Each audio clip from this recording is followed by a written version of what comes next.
बाथौ आश्रम कोअर्डिनेशन कमिटिनिफ्राय निजोम बर', दिसा बर', मनिसा बसुमतारी आरो मिथिसार स्वर्गियारिखौ बरायदों। मिरु इप्सुजों खुंजानाय टेलेन्ट सार्च आनजादाव बाथौ आश्रम बर'मानि 10 थाखोनि फरायसा निजोम बर'आ गासै 178 नि 89 जौखोन्दो लानानै सेथि मासि आवग्रिनो हादों।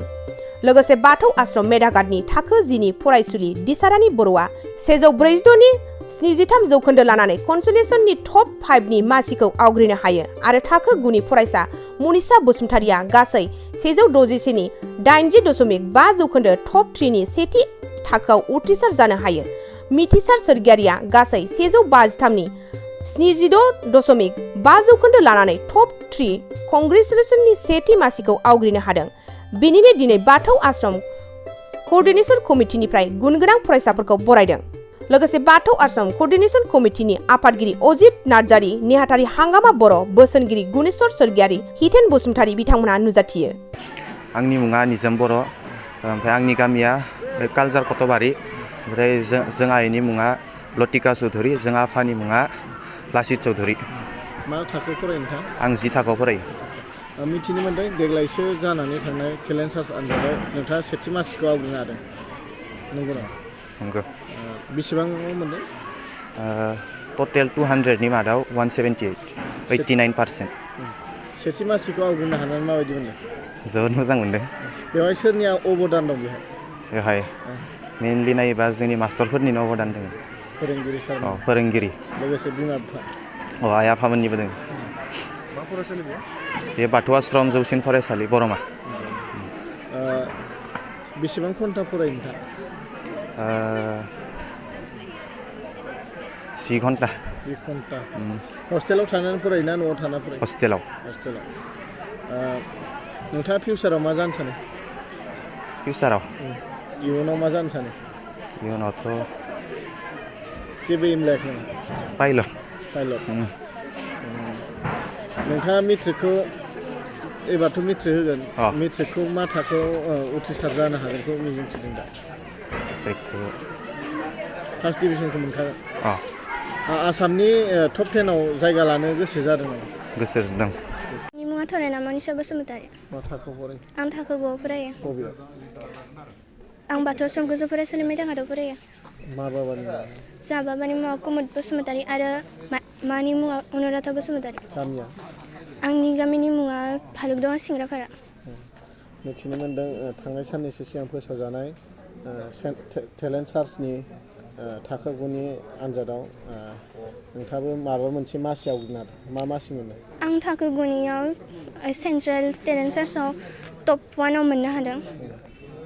बेसेबां नाम्बार? आं गासै 200 नि मादाव 161 मोननो हादों आरो पार्सेन्टआ 80.5 मोनदों। बेसेबां घन्टा फरायो?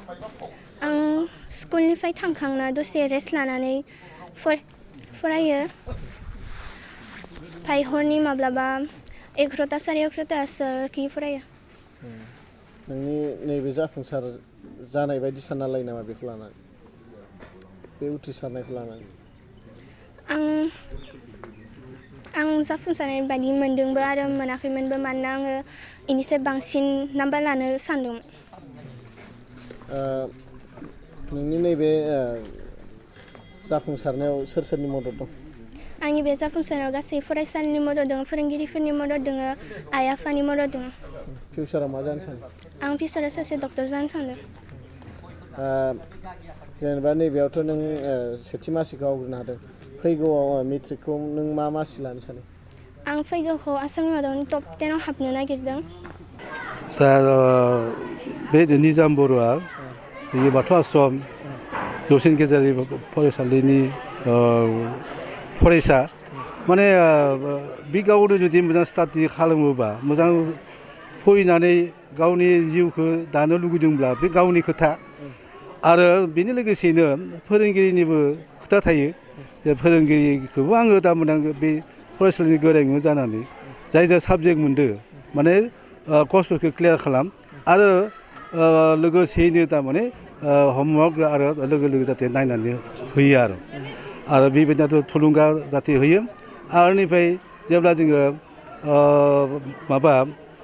बिदाय हरब्लाबो जोङो जाहाथे न'आव थांनानै बिथांमोन जाय साबजेक्टनि टिचार बिथांमोना थांनानै जाहाथे दिहा परामर्शखौ होयो आं बेखौ नोंथाङा बुङो गोजोननाय आरो दंना गैया बे आं दा जोबोद गोजोननाय दङ आं थारमाने जोबोद गोजोननाय दङ सेथि मासआव आवगायनायाव जोबोद गोजोननाय मोन्दों आरो फैगौ जितु माने मेट्रिक आनजाद फाइनेल आनजादाव आङो सानो माने आसामनि टप 10नि मादाव मोनसे जायगा मोनगोन बेखौ आं आसा फालिदों आरो आसा नैबे थिदों फरायसानि सायाव बे फरायसानि सायाव जोङो बाथौ आश्रम जथाइ आफाद हिसाबै जोङो बाथौ आश्रम जथाइ आफादनि सिङाव थानाय जोंनि फरायसाया मिरु रोंगौथि सायख' आनजाद दुलाराय बर' फरायसा आफादजों खुंफुंजानाय बेवहाय जोंनि बाथौ आश्रम बरमानि आरो लोगोसे नैबे मेदाखात बाथौ आश्रमनिफ्राय मोजाङै उथ्रिसारनो हानायाव जथाइ आफादनिफ्राय जोङो जोबोद गोजोननाय मोनदों आरो गोजोननाय मोननायजों लोगोसे जोङो फरायसामोनखो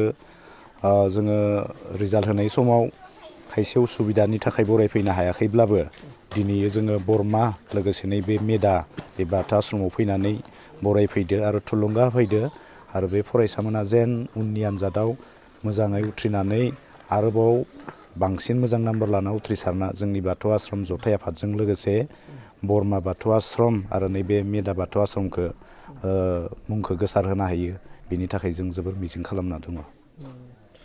मोनफ्रोमबो बोसोरावनो बाथौ आश्रमानो नामखौ लाखिबोबाय थादों थारैनो बे मोनसे बर' हारिमुनि बा बाथौ धोरोमनि थाखाय जारिमिनारि जानानै थागोन नामा?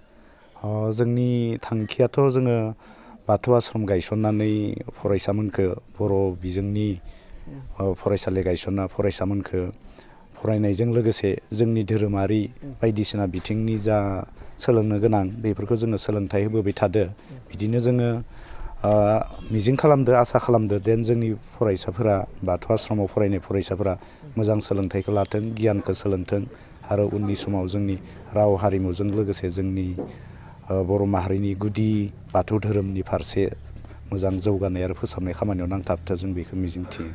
दिनै साबैसे फरायसाखौ बराय? दिनै बरमायाव सासे आरो नैबे बाथौ आश्रम मेदाखाताव साथाम फरायसाफोरखौ बरायदो आरो बरायनो मोनना गोजोननाय मोनदो। मा थाखोनि?